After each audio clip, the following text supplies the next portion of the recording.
कहानी की शुरुआत में हम फादर ब्रेनन को देखते हैं। फादर ब्रेनन चर्च में फादर हैरिस से मिलने आए होते हैं क्योंकि फादर ब्रेनन से बहुत बड़ा पाप हो गया था। ब्रेनन फादर हैरिस को सिखियाना नाम की बच्ची की तस्वीर दिखाते हैं जो दिखने में बिल्कुल नॉर्मल लग रही थी। फादर हैरिस कहते हैं ये बच्ची तो सामान्य इंसान के बच्चे की तरह ही है, लेकिन ब्रेनन खुलकर कुछ बता नहीं पा रहा था। ब्रेनन कहता है इस बच्ची का जन्म अननेचुरल तरीके से हुआ था। तभी हमें फ्लैशबैक में एक लड़की को दिखाया जाता है। उस लड़की के सारे कपड़े उतारकर उसके साथ कुछ गलत किया जा रहा था, जिससे वो लड़की बहुत ज्यादा डर गई थी। इसके बाद दोनों फादर बाहर आ जाते हैं। तब फादर ब्रेनन खुलकर बताने ही वाले थे, तभी वहां घर का काम चल रहा होता है, जिससे वहां पर एक पोल कांच से टकरा जाता है और कांच के टुकड़े सीधा फादर हैरिस पर गिरते हैं, जिससे उनका सर पीछे से फट जाता है और उनकी वहीं पर मौत हो जाती है। इसके बाद हमें मार्गरेट नामक सिस्टर को दिखाया जाता है जो अमेरिका से रोम नन बनने की शपथ लेने आई होती है। शहर में लोग सिविल राइट्स के खिलाफ प्रोटेस्ट कर रहे होते हैं। सिस्टर अब ऑर्फनेज हाउस में आ जाती है जहां ज्यादातर लड़कियां ही होती हैं। वहां पर सिस्टर की मुलाकात दो सिस्टर से होती है।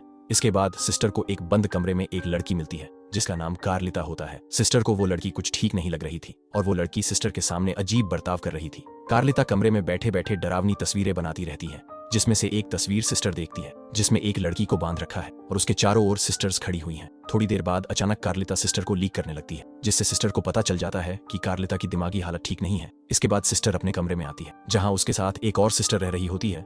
वो भी यहाँ नन बनने आई होती है, लेकिन वो चुपके से सारी चीजें करती रहती है, जैसे कि पार्टी करना, घूमना फिरना।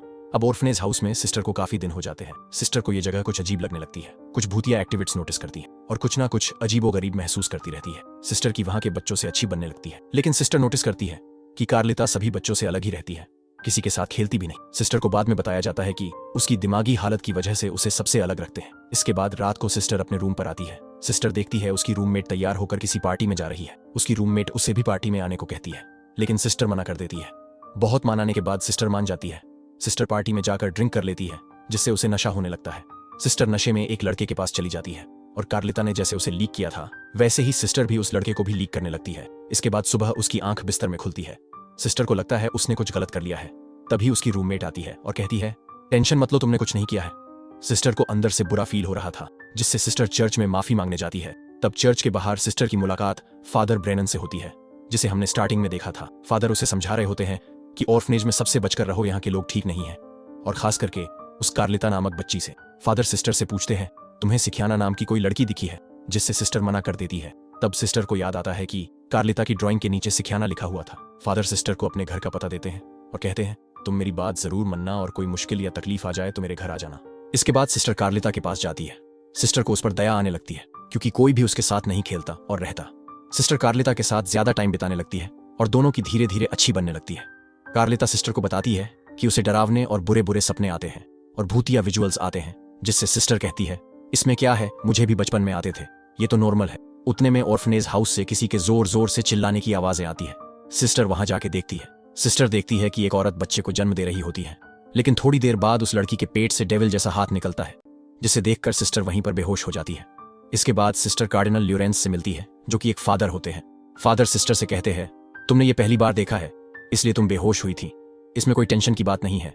इसके बाद सभी सिस्टर्स और बच्चियां बाहर खेल रहे होते हैं और एंजॉय कर रहे होते हैं। तब सिस्टर को ख्याल आता है कि इस ऑनरफन हाउस में एक भी लड़का नहीं है, तो बच्चे कैसे हो रहे हैं। तभी सब सिस्टर्स वहां नॉर्मली सिगरेट पी रही थी, जिससे सिस्टर को यहाँ सब कुछ अजीब लगने लगता है। तभी एक सिस्टर वहां कार्लिता को डरावनी तस्वीर दिखाती है, जिससे सिस्टर वहां जाके उसे डांटती है कि ये सबसे बच्ची पर गलत असर पड़ेगा।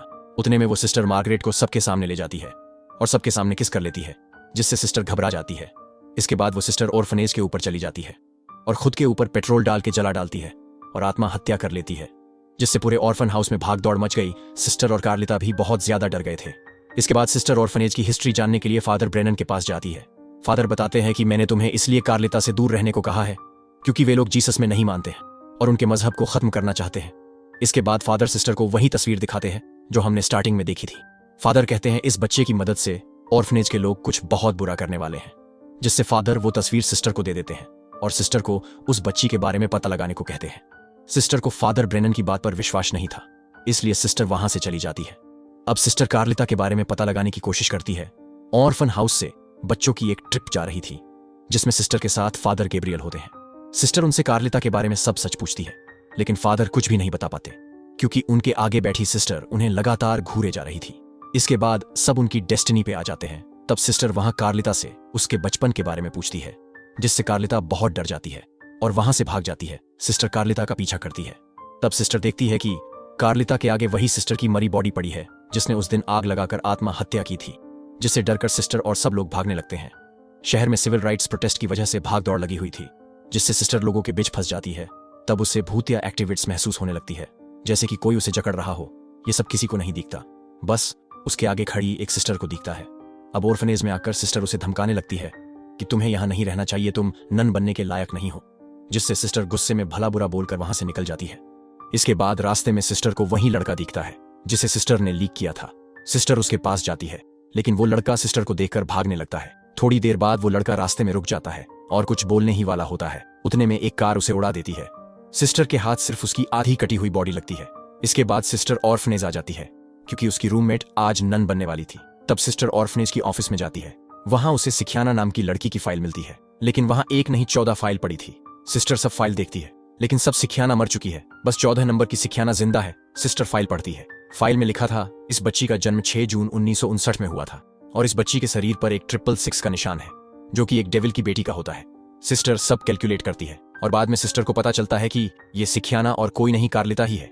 इसी का पता लगाने सिस्टर कार्लिता को लेकर वहां से चली जाती है, लेकिन वहां की दूसरी सिस्टर्स उन्हें देख लेती है और उन्हें पकड़ लेती है। अब सिस्टर उन्हें अलग कर रही थी, तब कार्लिता चिल्लाने लगी। तब सिस्टर ने उसके मुंह में वही 666 का निशान देख लिया, जिससे सिस्टर को कंफर्म हो गया कि सिखियाना कार्लिता ही है। अब सिस्टर को एक बंद कमरे में रख देते हैं, जहां उसे बुरे बुरे सपने दिखने लगते हैं। तब वहां फादर गैब्रियल आते हैं। फादर सिस्टर की हालत देखकर उसे ब्रेनन के पास ले जाते हैं, क्योंकि फादर गैब्रियल को भी बेनन ने समझाया था यही बात को, लेकिन उसने भी ब्रेनन की बातों पर विश्वास नहीं किया था।